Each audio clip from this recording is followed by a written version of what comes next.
case study time. These are the 4 main areas of improvement that we worked with an agency to 10x their revenue in 90 days. I own a consulting business. I work with founders that are high performers, agency, tech, e-com, whatever it is. We have experience in a lot of it. And so here's exactly what we did for this agency, how we grew them 10x in 90 days, and the 4 main areas of improvement we worked on. The first thing we did, and this is kind of like 3 things, was offer positioning, deliverables, and messaging. Basically how they were positioned and what value they were providing in the marketplace. So this company was selling creatives for e-commerce brands. So they would make creatives for ads, they would make creatives for product pages, and they would sell them to companies.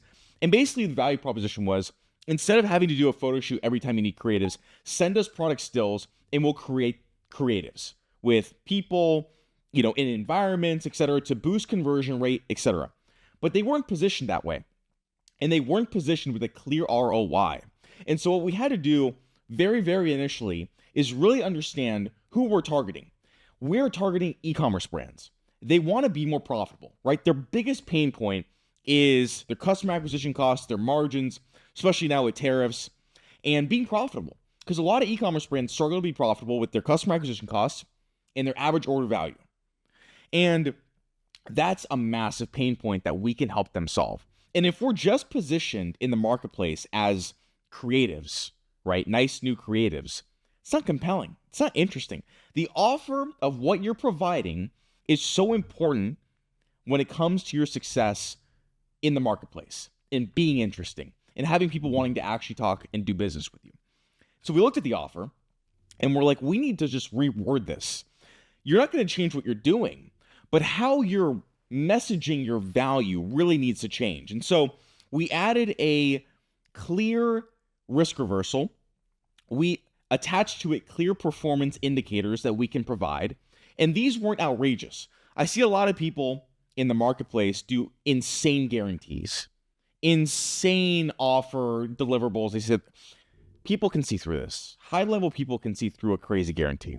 You have 100 followers and you're guaranteeing me 50 new clients. You don't even know just things that are outrageous. And so when a guarantee is actually deliverable upon and it's clear that it actually can work, it's very powerful.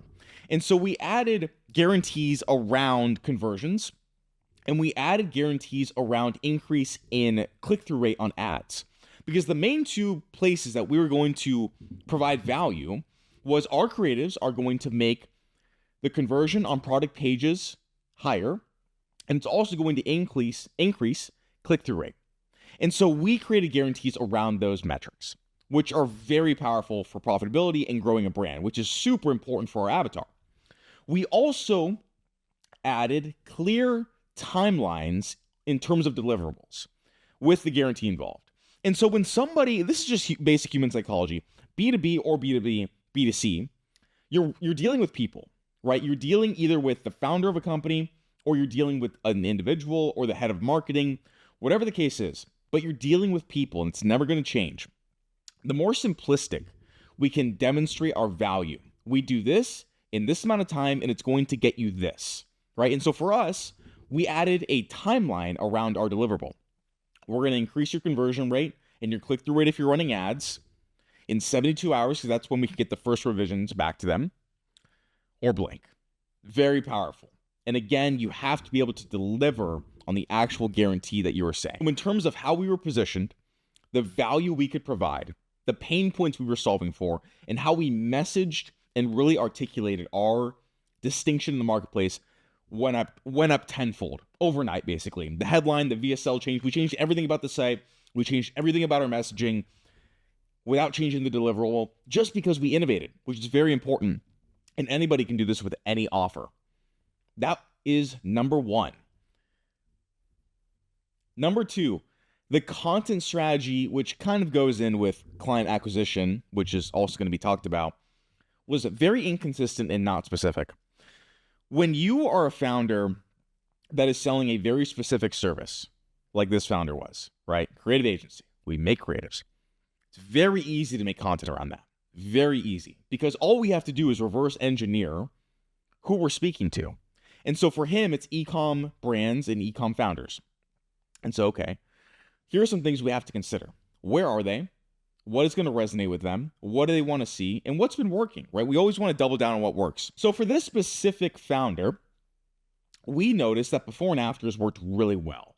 When someone would send in the agency a product still versus what they would come back with, it was so great in night and day that before and afters worked really well. I'm like, okay, great. We got to post more of these. We have to have a clear, consistent output calendar in terms of what's getting posted, which there was not. And so every week, every day, we have to be doing X. We have to be posting this. We have to be posting that. This takes time, but you need to make time for it. And so we had clear, consistent output for our content every single day. Before and afters crushed. We also were only mainly using X, which is great for a lot of founders, but for e-com, they're mainly on Instagram, and a lot of high-level founders are also on LinkedIn.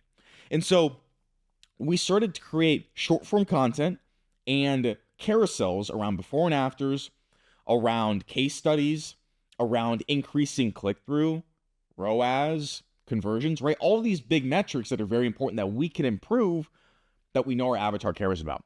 And so we started to post this on more platforms, be more consistent, and double down on what works. You have to have a very quick feedback loop with content and really reverse engineer what your avatar is looking for. What are their pain points? What do they care about? How can we speak to them further?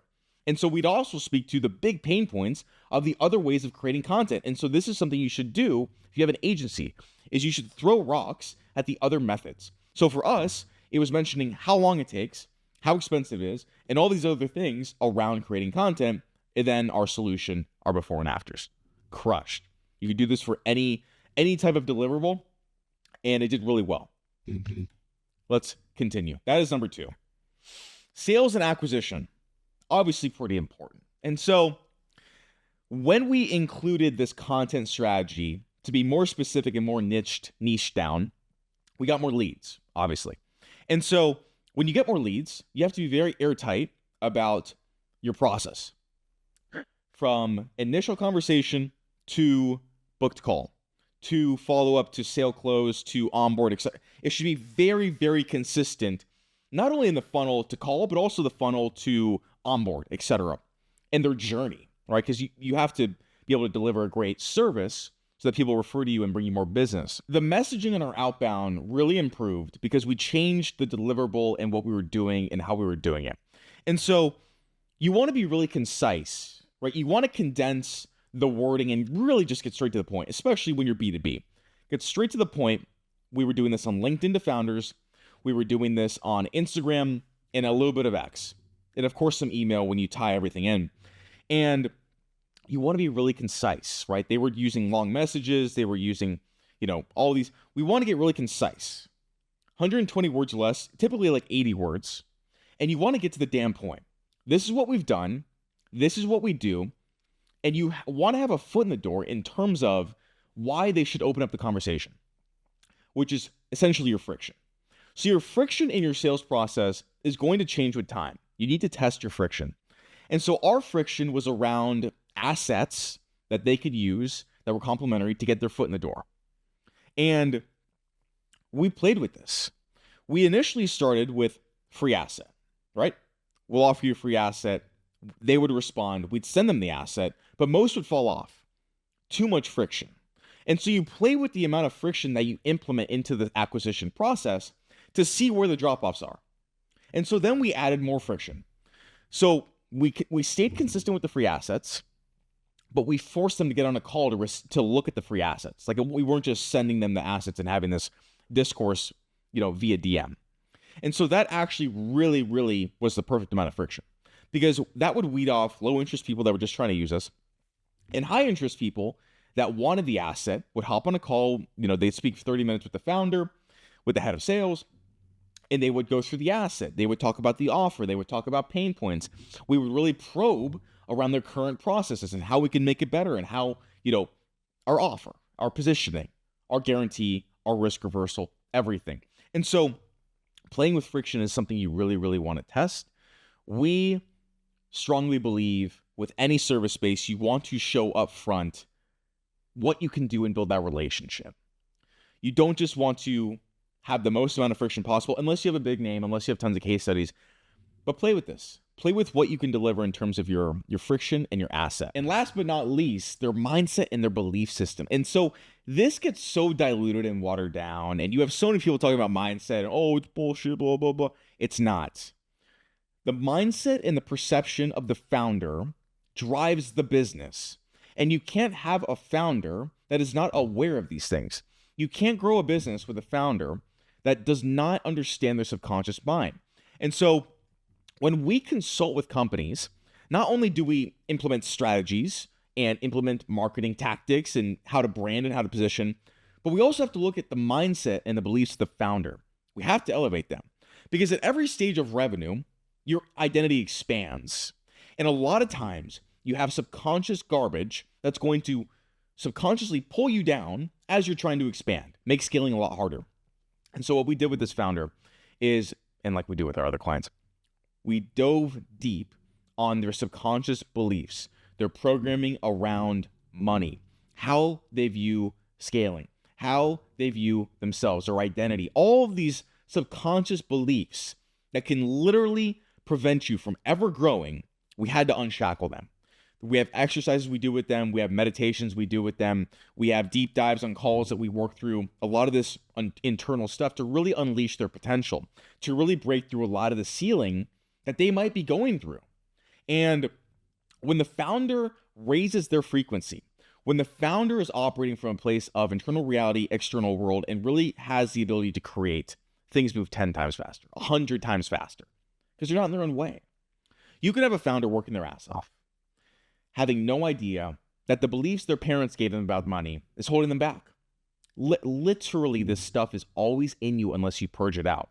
And so we have to reprogram. We have to be consciously aware. We have to give them new beliefs. We have to be in a better state, in a higher frequency. And all of these things are aligned, from the offer to the state of the founder, to the sales, to the content. If you really want to scale whatever company it is, it must all be aligned. Your team, your employees, everything has to be aligned. And that's what we did with this founder. Because you can't change offer, you can't change acquisition, you can't change sales, you can't change all this stuff, but there's still in a fear state, a scarcity state, etc. It's not gonna be coincided. It's not gonna jive. And we need congruency from everything we're doing all the way up to the subconscious belief systems of the founder to really help them grow. And so if you're a founder right now and you really want to unleash your potential and break through plateaus, watch some of my other videos where I go really deep on this stuff, creating your reality, and really go deep on feeling the feeling of the state you want to be in and the revenue you want to really generate. Because at every stage, you must be someone new. And if you embody it now, you'll essentially form with reality. And as a result, more clients per week, more appointments, bigger business, hiring team, all of these things come as a result of doing things better and differently. And so look at all of these stages in your company. See, where can I do things better? How can I be better as a founder?